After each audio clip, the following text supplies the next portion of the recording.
Shalom et bienvenue encore à notre chaîne YouTube où nous sommes en train de partager la parole de Dieu avec ce merveilleux thème. Je remercie tous ceux qui nous écrivent et tous ceux qui commentent.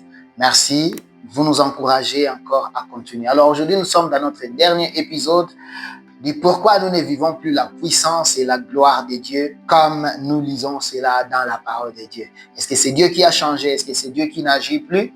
Mais là, nous voyons les causes de notre propre responsabilité, pas pour nous blâmer, mais pour nous aider à changer, afin que nous puissions vivre la gloire de Dieu. Mais avant que nous puissions continuer avec ces enseignements, je vous demanderai de vous abonner parce que nous allons avoir des très bons enseignements qui vont suivre après ces enseignements. Que le Seigneur puisse nous bénir. Pourquoi nous ne vivons pas la gloire de Dieu comme c'est prévu, comme c'est écrit dans la parole de Dieu? Christ nous a dit même que si nous croyons, nous allons faire même des miracles qui sont plus forts et plus grands que ce que lui-même a fait. Et bien aimé, pourquoi nous ne vivons pas cela? Et voici, il y a des éléments que le Seigneur m'a révélés, les éléments que le Seigneur m'a mis sur le cœur, afin que nous puissions partager cela. Nous avions déjà vu 12 causes qui nous empêchent de vivre la gloire de Dieu, dont aujourd'hui nous allons parler du 13e, 14e et surtout j'aime le 15e. C'est pourquoi je vous demande de suivre ces enseignements afin que nous soyons bénis.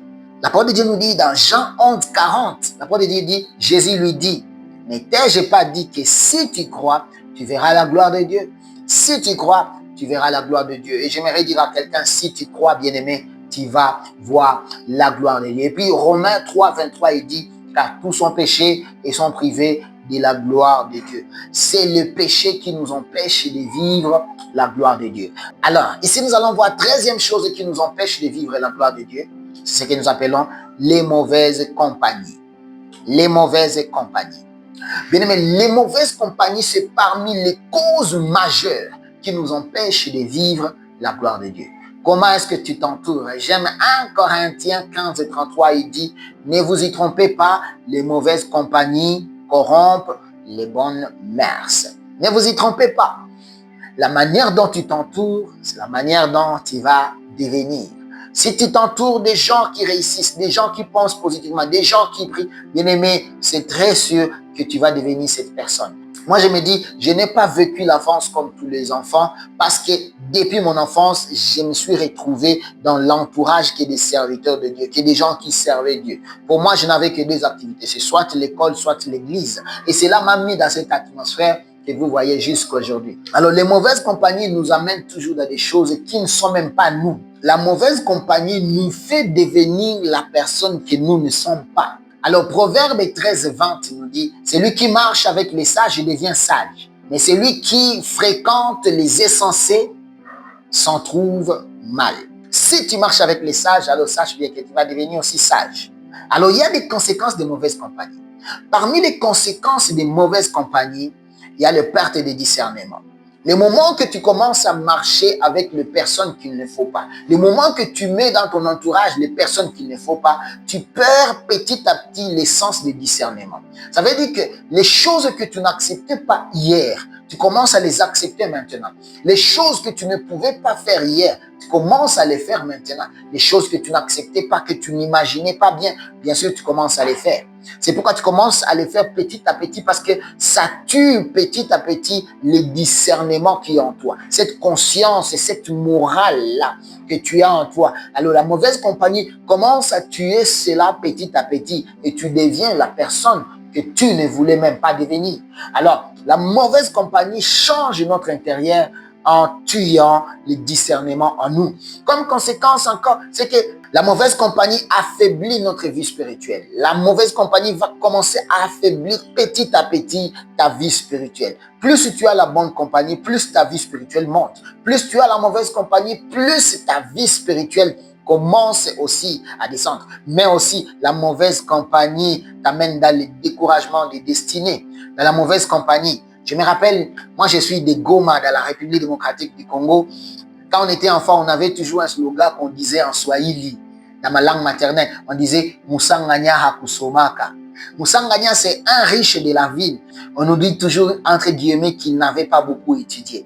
Alors parfois, les autres amis, pour négliger les études, il disait, on peut devenir riche même sans étudier. Alors cela parfois a amené beaucoup de jeunes dans le découragement pour dire, on peut réussir même sans étudier. Alors cela affaiblissait même et décourageait les gens à étudier. Il y a beaucoup de gens qui ont raté leur destinée, qui ont raté ce que Dieu a prévu pour leur vie. Tout simplement parce qu'ils étaient mal accompagnés et la plupart, je suis sûr, ils ont raté même leur destinée. La mauvaise compagnie peut faire la transmission d'esprit et transmission d'attitudes charnelles. La mauvaise compagnie peut t'amener des esprits qui ne sont pas en toi, qui ne sont pas dans ta famille, qui ne sont pas dans ta destinée. Les esprits mauvais entrent en toi à cause de mauvaises compagnies. C'est pourquoi il faut faire très attention de qui est à tes côtés, qui est avec toi, qui t'entoure, qui marche avec toi. C'est une chose très, très, très importante. Vous savez, bien aimé, quand Jésus-Christ a recruté ses disciples, il y a les gens qu'il a recrutés qui étaient des grands pécheurs. Pas pécheurs seulement des poissons, mais des pécheurs, des faiseurs de mauvaises choses. Mais tellement Jésus s'est mis avec eux. Jésus les a transmis son esprit. Il les a transmis l'esprit de Dieu seulement parce qu'ils étaient avec Jésus. Alors, si tu marches avec de bonnes personnes, tu auras une transmission de bonnes choses ou d'un bon esprit. Et si tu marches avec les mauvaises personnes, eh bien aimé, tu vas avoir cet esprit et tu vas devenir une très mauvaise personne. J'ai pris que Dieu nous donne des bons amis. J'ai pris que Dieu nous donne des bonnes personnes à nos côtés. J'ai pris que Dieu donne à tes enfants de bonnes personnes, des personnes qui vont les influencer dans la destinée de Dieu ou dans la destinée que Dieu a prévue pour leur vie. Alors, s'il faut parler de quelques critères d'une bonne compagnie, des gens qui doivent être à nos côtés, premièrement, la personne doit avoir la crainte de Dieu. Il doit avoir la crainte de Dieu. Il ne faut pas marcher avec les gens qui n'ont pas la crainte de Dieu. Sois avec les gens qui craignent d'abord Dieu. Ça, c'est la première condition. Même s'il faut faire le choix de la personne avec qui tu veux faire la vie, fiancé, mari, la première chose, avant que tu vérifies autre chose, c'est la crainte de Dieu. Comment est-ce qu'il craint le Seigneur? Et puis, la deuxième chose, ça doit être quelqu'un qui t'édifie, quelqu'un qui ajoute quelques valeurs dans ton édification, quelqu'un avec qui quand vous passez le temps, tu sens qu'il ajoute quelque chose dans ta vie, quelque chose qui s'ajoute dans ta vie. Ça, c'est une bonne personne. Ne sois pas avec les gens qui n'ajoutent rien de moral, de spirituel dans ta vie. Sois avec les gens, quand tu es avec eux, ils ajoutent toujours quelque chose dans ta vie quotidienne. Mais aussi, il y a une chose qui est très importante. Sois avec les gens qui peuvent te corriger, mais dans l'amour. Les gens qui peuvent te montrer quand tu veux aller dans un mauvais chemin, ils peuvent te dire cela avec amour. Ils peuvent t'orienter. Si dans tes amis, il y a toujours les gens qui ont peur de te dire la mauvaise direction jusqu'à ce que tu tombes dans les pièges et ils peuvent te dire cela. Ça, ce ne sont pas des bons amis. Les bons amis sont des gens qui peuvent te dire, qui peuvent te questionner sur ta vie, qui peuvent te questionner sur le chemin que tu veux prendre et qui peuvent t'orienter et qui peuvent te dire la vérité par rapport à cela, qui peuvent te corriger et te dire voici, là tu as commis l'erreur, là ce n'était pas bien quand tu l'as dit. L'une des personnes que Dieu a mis dans mes côtés, qui a toujours eu un bon moyen de me dire une chose peut-être qu'il ne fallait pas que je le dise, c'est ma femme. Si ma femme voit que j'ai fait une chose pas d'une bonne manière, elle trouve toujours un bon moyen de me dire. Et ça, je me dis, ça, c'est une bonne compagnie. C'est quelqu'un qui te montre le chemin, mais avec amour et qui te corrige et ça t'évite de faire de mauvaises choses. Mais aussi, parmi les bonnes compagnies, il faut avoir les gens avec qui tu partages. Même si ce n'est pas la même vision, mais ils peuvent quand même voir comme toi, ils peuvent penser comme toi, ils peuvent voir les choses de cette manière. Pas toi, tu vois les choses jusqu'au niveau 80 et eux, ils sont toujours dans les 1, 2, 3, dans les 1, 2, 5 et s'arrêtent là. Quand toi, tu as les yeux qui voient jusqu'à 90, jusqu'à 100 et que eux, ils voient toujours dans les 1, 2, 3, bien aimé, ils vont te retarder. C'est pourquoi si tu vois, les médecins aiment toujours s'asseoir là où il y a les médecins parce qu'ils vont parler les langages qu'ils voient dans le même sens. Ils vont se donner des conseils, ils vont se donner des inquiétudes et des préoccupations qui sont dans le même niveau. Et cherche la compagnie qui regarde aussi loin comme toi et qui peuvent partager des visions, même si vous n'êtes pas dans le même domaine, mais quand même, ils peuvent voir très loin avec toi. Ils peuvent ambitionner très loin avec toi. Ils peuvent rêver grand avec toi. Et ça, ce sont des gens qu'il faut mettre à tes côtés. Alors, la plupart des temps, nous avons des personnes qui nous empêchent de voir la gloire de Dieu parce que ce sont des mauvaises compagnies qui ne méritent pas d'être même dans notre entourage pour voir ce que Dieu veut faire avec nous. La 14e chose qui nous empêche de vivre la gloire de Dieu, c'est ce que nous appelons la désobéissance. Bien aimé, la désobéissance nous empêche beaucoup de vivre la gloire de Dieu. 1 Samuel 15, 22, il dit, voici, l'obéissance vaut mieux que les sacrifices. La plupart, nous pensons que c'est les sacrifices qui nous fait vivre seulement la gloire de Dieu, mais l'obéissance d'abord. Quand nous obéissons à ce que Dieu nous demande de faire, cela fait que Dieu nous fasse vivre sa gloire. Il y a des choses que Dieu te demandera de faire sans que tu puisses tout comprendre. Et bien aimé, fais-lui confiance et fais cela, tu verras la gloire de Dieu. Il y a plusieurs risques que moi j'ai déjà fait dans ma vie où Dieu te demande de faire quelque chose, mais il ne te dit pas la suite, il ne te dit pas comment ça va se passer. Mais tu fais confiance, tu obéis à ce qu'il te dit. Même toi, tu vas dire, waouh, voici ce que Dieu a prévu, voici ce que Dieu voulait faire avec. Apprends à obéir à la voix de Dieu, même quand tu ne comprends pas. Alors écoutez, je vais vous dire les voies auxquelles ne jamais désobéir. Les voies auxquelles tu ne dois jamais désobéir. Premièrement, il y a la parole de Dieu. Ne désobéis jamais à la parole de Dieu. Quand Dieu te dit de faire quelque chose dans sa parole, il faut le faire et tu verras la gloire de Dieu. Tu vivras la gloire de Dieu.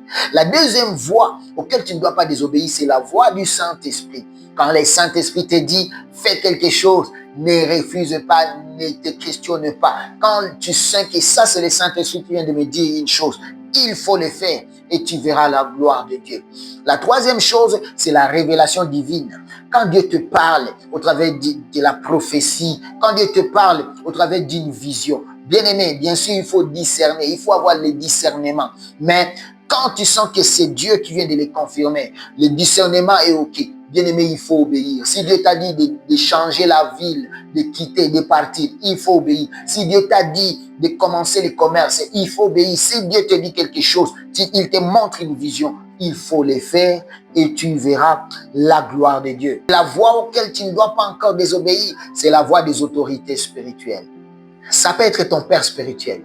J'aime quand mon père spirituel, le pasteur Louison Tounassi, me dit ce que je dois faire. Je le fais avec joie parce que je sais que c'est mon père spirituel qui vient de le dire et j'aime obéir à cela. Et à chaque fois que j'obéis à cela, je vois toujours la gloire de Dieu. Alors bien aimé, tu peux avoir ton pasteur, tu peux avoir ton encadreur spirituel, tu peux avoir quelqu'un que Dieu a placé sur ton chemin pour te guider. Ne désobéis pas à sa voix quand tu sais que ça marche en accord avec la parole de Dieu, avec la volonté de Dieu. Obéis à cela parce que Dieu met toujours à nos côtés des personnes pour nous guider dans ses voies, afin que nous puissions voir sa gloire.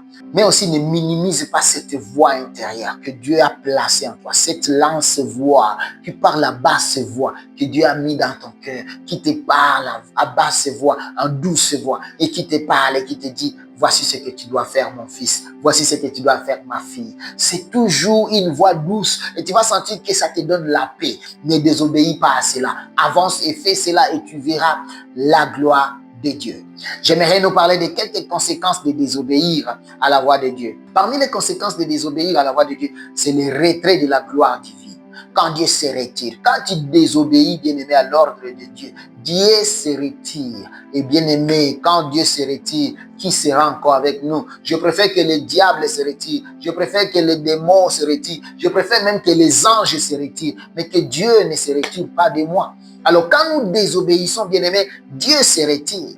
Et c'est la chose la plus dangereuse quand Dieu se retire parce que nous avions désobéi. Nous connaissons le peuple d'Israël. À chaque fois quand Dieu leur disait quelque chose, ou à chaque fois quand ils désobéissaient, Dieu se retirait de leur vie. Et quand Dieu se retirait, ils étaient frappés. Même les ennemis les plus faibles pouvaient les anéantir. Voilà pourquoi, bien-aimé, ne désobéis pas quand Dieu te dit de faire quelque chose. Si tu veux voir la gloire de Dieu, obéis à sa voix. Parmi les conséquences de désobéissance, ce sont les blocages des portes spirituelles. Quand nous désobéissons, bien aimé, les portes sont fermées. Il y a beaucoup de portes qui sont fermées. Tu essayes là-bas, ça ne marche pas. Même là où on t'a promis, ça ne marche pas. Même là où ça marchait bien avant, ça ne marche pas. Parce que tu as désobéi à la voix de Dieu. Une autre chose, c'est la confusion et la désorientation. Quand on a désobéi à la voix de Dieu, on est dans la confusion parce qu'on ne sait plus quelle voie prendre, on ne sait plus quel chemin prendre. On est dans la confusion et on est dans les désorientations. On ne sait plus quel chemin prendre, quoi faire parce que ce que Dieu voulait que nous puissions faire, nous ne le faisons plus et alors nous sommes perdus. Nous sommes perdus, nous sommes perdus. Moi, je suis parmi les gens qui ont refusé l'appel de Dieu avant. J'ai refusé. Mais après, j'étais désorienté. J'étais dans la confusion. Je ne savais plus le sens de ma vie jusqu'à ce que j'ai obéi à la voix de Dieu. Et depuis que j'ai obéi à la voix de Dieu, je vois comment Dieu m'oriente, comment Dieu m'amène, comment Dieu me montre chaque jour le sens qu'il a donné à ma vie. Alors, il faut obéir et la confusion et la désorientation va sortir de ta vie. À chaque fois quand tu désobéis à la voix de Dieu, ça mène aussi comme un retard dans la destinée. Ça mène un retard dans la destinée. Bien aimé, il y a beaucoup de gens qui ont les retards dans leur destinée parce qu'à un moment, à une période, ils ont désobéi à la voix de Dieu. Bien aimé, la désobéissance amène les retards. Parce que Dieu attend jusqu'à ce que tu vas obéir. Et au moment qu'il attend, notre âge avance, notre temps passe. Et nous venons accepter ce que Dieu veut que nous puissions faire quand c'est déjà trop tard. Mais je me rappelle de cette question que j'avais demandé à mon père un jour, j'étais encore jeune. Je lui ai demandé, papa, pourquoi tous les pasteurs sont des vieux? Pourquoi tous les pasteurs sont des personnes qui ont déjà grandi, sont déjà des grands?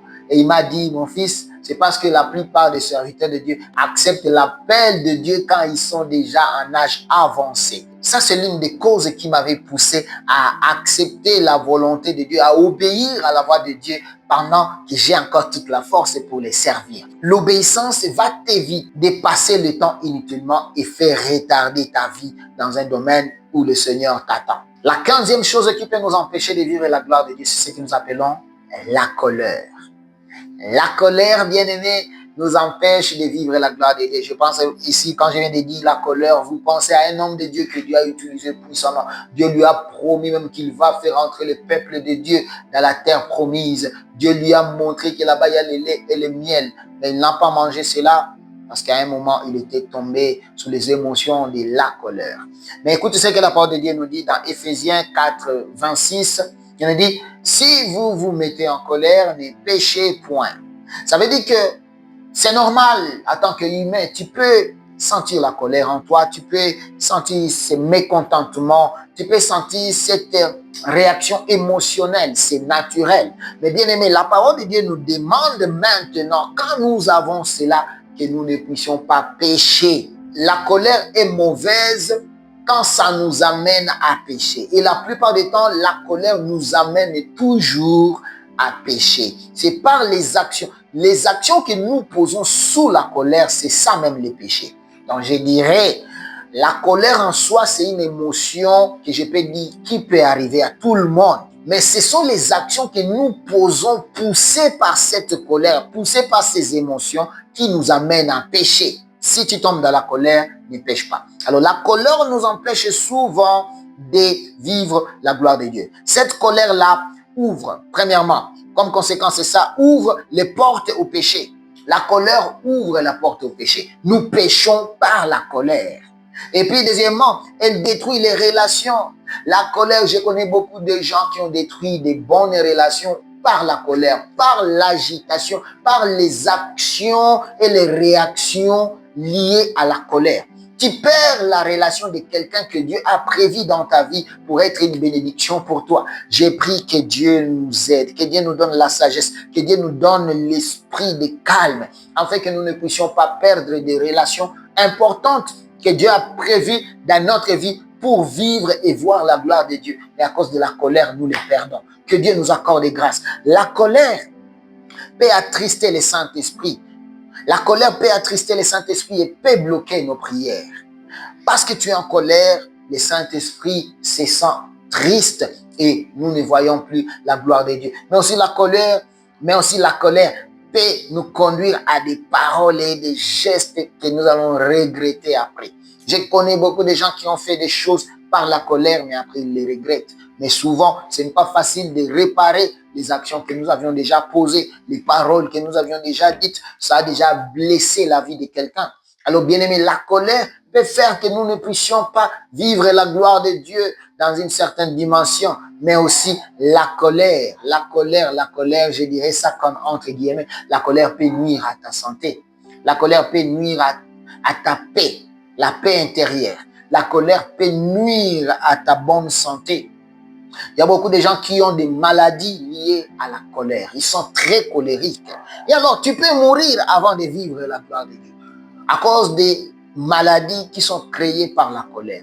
Seigneur, j'ai pris que tu nous donnes un esprit de douceur, que tu nous donnes un cœur de douceur, que tu nous donnes la sagesse de nous. Seigneur, j'ai pris pour quelqu'un qui me suit maintenant, quelqu'un qui est très colérique, que tu le touches dans les noms puissants de Jésus. Au nom de Jésus-Christ, j'en suis prié. Et puis, il y a des clés pour vaincre la colère. J'aimerais donner juste ABCD. Parmi les clés pour vaincre la colère, il faut cultiver la maîtrise de soi. Il faut cultiver la maîtrise de soi. On t'a provoqué, mais cultive la maîtrise de soi. Et ça doit se pratiquer, bien-aimé. Il faut pratiquer cela. Cultive la maîtrise de soi. Parmi les clés, il faut prier avant d'agir ou de parler. Il faut prier, Seigneur, qu'est-ce que tu veux que je dise? Moi, il y a un secret, parce que moi-même, j'étais très colérique et ma femme peut le témoigner. Mais il y a une chose qui m'avait aidé, je me demandais toujours, et si c'était Jésus, qu'est-ce qu'il aurait fait? Dans cette situation, si c'était Jésus, qu'est-ce qu'il pouvait faire? Et cela va beaucoup t'aider, bien-aimé. Cela va beaucoup t'aider. Alors, il faut prier parfois. Tu demandes, Seigneur, aide-moi. Ici, je pouvais parler comme ça, mais Seigneur, aide-moi, aide-moi. Et tu verras la paix du Seigneur. La paix du Seigneur sera sur toi. Et puis, il faut pardonner rapidement. Bien-aimé, il faut apprendre à pardonner rapidement. Demande que le Saint-Esprit puisse t'aider à pardonner les autres. Et j'aime la parole de Dieu qui dit, pardonnez-nous comme nous aussi, nous pardonnons à ceux qui nous ont offensés. Alors, il faut apprendre à pardonner aux autres afin que Dieu aussi puisse nous pardonner. Et aussi, pour vaincre la colère, il faut éviter les disputes. Tu sais bien que tu te fâches vite et quand les autres te contredisent ou parlent les choses, il faut éviter les disputes. Évite. Quand tu vois une dispute qui va commencer, soit tu sors, soit tu abandonnes, soit tu restes calme. Évite les disputes. Il faut parfois accepter de perdre. Accepter de perdre. Tu évites tout ce qui peut t'amener dans les disputes. Il faut chercher la paix de Christ. La paix de Christ. Christ lui nous a demandé de chercher la paix avec tout le monde. Bien aimé, chercher la paix avec tout le monde, ça veut dire parfois perdre. Tu perds pendant que tu as raison. Tu donnes raison là où il n'y a pas raison. J'aime une chose, et que la vérité ne change pas, même si tu as dit que ce n'est pas ça la vérité. La vérité va rester toujours la vérité et la vérité va toujours devenir la vérité. Alors parfois, il faut accepter de perdre et donner le temps au temps. Et tu verras plus tard, on reviendra vers toi pour te dire, c'est toi qui avais raison. Alors parfois, ne perds pas le temps en discutant avec les gens. Ne perds pas le temps à te battre avec les gens. Toi, laisse seulement. Parce que la colère peut faire que tu ne vois pas la gloire de Dieu. L'Esprit de Dieu ne descend pas là où il y a l'esprit de dispute. La parole de Dieu nous dit, là où il y a l'esprit de dispute et de la jalousie, il y a tout le mal. Et là où il y a tout le mal, l'Esprit de Dieu ne descend pas. Enlève la colère, afin que tu puisses vivre la gloire de Dieu, afin que tu puisses vivre la puissance de Dieu. Ne laisse pas que ton cœur puisse être corrompu. Nous devons garder nos cœurs toujours propres. Nous devons enlever la colère. Nous devons enlever toutes choses qui peuvent nous empêcher de vivre la gloire de Dieu. Et nous allons amener nos cœurs pour dire, Seigneur, voici j'amène mon cœur, j'aimerais vivre ta gloire. Et tu verras, Dieu va les faire. Alors, ces trois choses encore que nous avions étudiées aujourd'hui. Regarde qui sont tes amis. Regarde les gens avec qui tu marches. Regarde les gens qui te parlent. Les gens qui te parlent dans les oreilles. Les gens qui t'influencent d'une manière indirecte chaque jour. Et que Dieu te donne les gens vrais, des personnes qui peuvent t'aider à avancer, les personnes qui peuvent t'orienter, les bonnes personnes qui t'aident dans ta vie spirituelle chaque jour. Mais aussi, regarde-toi chaque jour pour dire, est-ce que j'obéis à la parole de Dieu? Est-ce que j'obéis à ce que Dieu me demande de faire? Est-ce que j'obéis à la vision que Dieu m'a donnée? Est-ce que j'obéis à ce que Dieu veut que je fasse? L'obéissance va te faire vivre la gloire de Dieu. Mais aussi demande, Dieu, travaille mon cœur. J'aimerais que tu puisses travailler mon cœur, oh Dieu. Je suis colérique, j'ai des problèmes dans mon cœur, je ne supporte pas qu'on me contredise, je ne supporte pas qu'on me dise la vérité, je ne supporte pas. Je suis colérique. Et laisse que Dieu puisse travailler ton cœur afin que tu puisses vivre la gloire de Dieu. Si tu as aimé ces enseignements, aide-nous juste à partager afin que ces enseignements puissent être une bénédiction pour plusieurs personnes. N'oubliez pas de vous abonner et de commenter et suivre les enseignements qui vont suivre après ceci. Que le Seigneur vous bénisse et c'est merveilleux de vous parler. Je suis le pasteur Jeffiston Kambi.